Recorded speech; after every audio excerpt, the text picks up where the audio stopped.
So finally మా ఇంట్లో జరిగే ఫస్ట్ ఉయ్యాల ఫంక్షన్. సో నేను ఈ వాల్‌నంతా డెకరేట్ చేద్దామని ఫిక్స్ అయ్యాను. సో దానికి కావాల్సిన డెకరేటివ్ ఐటెమ్స్ అన్నీ కూడా నేను ముందే మీషో నుంచి ఆర్డర్ చేసుకున్నాను. బట్ బ్యాడ్ లక్ ఏంటంటే ఓన్లీ 2 మాత్రమే నాకు డెలివర్ అయ్యాయి. సో ఆఫ్‌లైన్‌లో నేను ఇవి ఫ్లవర్ టైప్ వచ్చేవి ఆఫ్‌లైన్‌లో వెళ్ళి తీసుకున్నాను. సో ఆ ప్యాకెట్ మొత్తం నాకు రూ. 285 పడింది. బట్ వర్త్ అనిపించింది నాకైతే.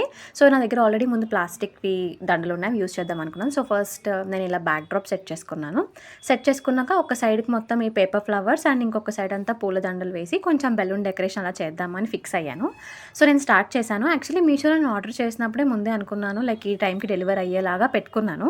బట్ బ్యాడ్ లక్ ఏంటంటే లైక్ ఒక 2 డేస్ ముందే వస్తది కదా ఆర్డర్ అని అనుకున్నాను కానీ రాలేదు.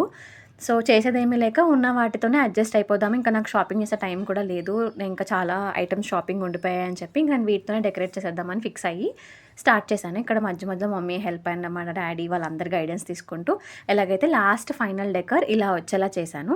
సో లాస్ట్ ఈవినింగ్ ఏం చేశానంటే వీటికి ఇక్కడ కొంచెం లెఫ్ట్ సైడ్‌లో కొంచెం ఏమీ లేనట్టుంది కదా అని చెప్పి అక్కడ మళ్ళీ నైట్ బెలూన్ డెకరేషన్ చేశాను. నెక్స్ట్ డే మార్నింగ్ లేసి చూసాక సర్ప్రైజింగ్‌గా ఆ రోజు నాకు మీషో డెలివరీ అయ్యాయి. సో నేను పెట్టిన రిమైనింగ్ 2 ఆర్డర్స్ కూడా ఆ రోజు డెలివరీ వచ్చేసాయి. సో ఇంకా ఆల్రెడీ నైట్ సెట్ చేసింది ఇంకా రీప్లేస్ చేసేద్దామా, తీసేసి వీటితో వేస్తే కొంచెం మంచిగా ఉంటుంది కదా అని చెప్పి ఇంక చేసేదేం లేక మళ్ళీ తీయడం స్టార్ట్ చేశాము. సో మళ్ళీ ఇదొక పెద్ద పని. సో ఇవన్నీ తీసి లాస్ట్‌లో ఇలా సెట్ చేశాము. సో ఆ ఫ్లవర్స్ అన్నీ ఇలా లీనియర్‌గా పైన బార్డర్ వచ్చేలాగా ఉయ్యాల మొత్తం కింద ఇలా మ్యాట్ మొత్తం మీద డెకరేట్ చేసి సో ఫైనల్ అవుట్‌పుట్ ఇలా వచ్చింది.